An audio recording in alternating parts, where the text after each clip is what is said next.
सबसे पहले मैं बड़ा स्पष्ट करना चाहती हूँ कि यहाँ पर मुझे जो मैंडेट दी गई है वो है 7 पार्लियामेंट सेगमेंट्स की, करीब करीब 60 सीट्स के ऊपर, समझ रहे हैं।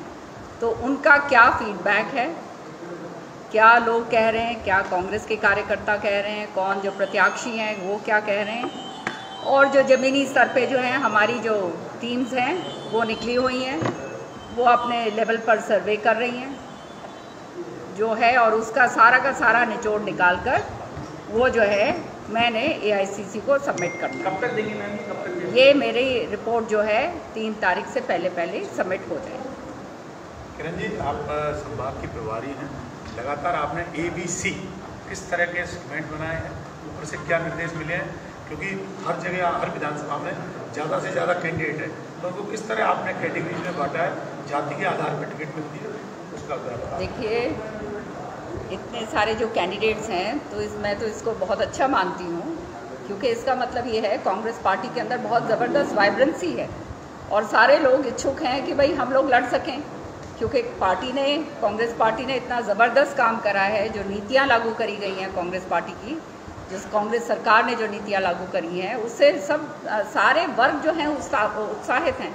पहली बार ये हो रहा है कि जहाँ जहाँ मैं गई हूँ वहाँ पर जो है लोगों के अंदर जो है ये बात है कि बहुत ज़बरदस्त काम हुआ है कि जी पहले ऐसा काम कहीं भी नहीं हुआ। तो आप समझ सकते हैं कि आज तक जो भी सरकारें आई हैं गई हैं उन्होंने लोगों के लिए काम नहीं करे। पहली बार ऐसी नीतियां लागू करी हैं जो जनहित की नीतियां हैं, जो आम जन के लिए फ़ायदेमंद हैं। तो आने वाले समय में जो ये ट्रेंड है, जो ये कहते थे कि 5 साल एक तरफ और 5 साल दूसरी तरफ, मुझे पूरा विश्वास है कि जिस तरह से लोग उत्साहित हैं, इस बारी सरकार दोबारा से कांग्रेस रिपीट होगी, क्योंकि लोगों ने देख लिया है कि काम कितने हुए हैं। अभी तक तो होता ही नहीं था, कभी इस बात पे उस बात पे बीजेपी तो हमेशा से जो है जुमले देती आई है। अब आप अमृता जी बात कर रही थी, आपने प्रश्न पूछा था महिला आरक्षण का। सच्चाई ये है, आपको मालूम है कितने करोड़ों रुपए खर्च होते हैं एक पार्लियामेंट सेशन पर। तो जब ये पार्लियामेंट सेशन का कोई अभी वो जो है बुलाने का औचित्य नहीं था, लेकिन जब बुलाया गया इमरजेंसी सेशन, मैं भी विधानसभा की जो है अध्यक्ष रही हुई हूँ, तो ये जब बुलाया जाता है तो उसके ऊपर इसलिए बुलाया जाता है कि वो कानून को पास करा जाए। अब बोला गया, बहुत बड़ी बड़ी बातें करी गई, महिला आरक्षण, ये वो, सारे लोग उत्साहित थे। सबने सोचा कि भाई महिलाओं के लिए कम से कम 33% हो रहा है। नहीं तो होता क्या है कि महिलाओं को सीटें ज़्यादातर वो दे दी जाती हैं जो नॉन अवेलेबल होती हैं, तो इसलिए जो है महिलाएं आगे नहीं बढ़ सकती हैं। तो हम सब सारी की सारी महिलाएं जो हैं, जो 50% इस देश की आबादी है, बहुत उत्साहित थी। लेकिन वो निकला क्या, उसमें तो बिल्कुल पूरा का पूरा जुमला निकला, सामने साफ बात आ गई। तो हर तरीके से जिस तरह से आपकी सरकार ने यहाँ लागू करी हैं जो योजनाएं, यहाँ पर अब हमारे बगल हरियाणा के अंदर 1150 रुपये का सिलेंडर बन रहा है। अब जो है एक परिवार जो है 1150 रुपये, मतलब अगर 2 सिलेंडर उसको लेने हो तो वो काम चल सकता, पूरी सबकी जेब कटती है।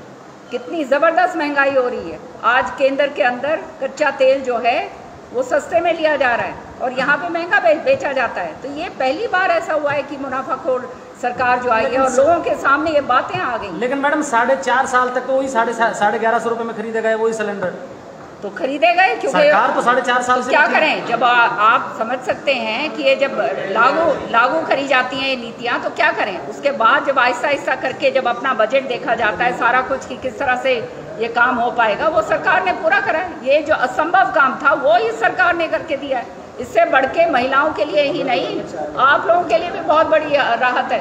जेब से पैसा तो आपके भी निकलता है। मैडम, आप हरियाणा की बात कर रहे हैं, हरियाणा में पेट्रोल डीजल सस्ता है, यहाँ तो महंगा है। राजस्थान में करप्शन की बात नहीं कर रहे। वो अपने हर एक स्टेट का अलग अलग वो जो है वो होता है, लेकिन सच्चाई आज ये है जो मैंने आपको सामने बताया।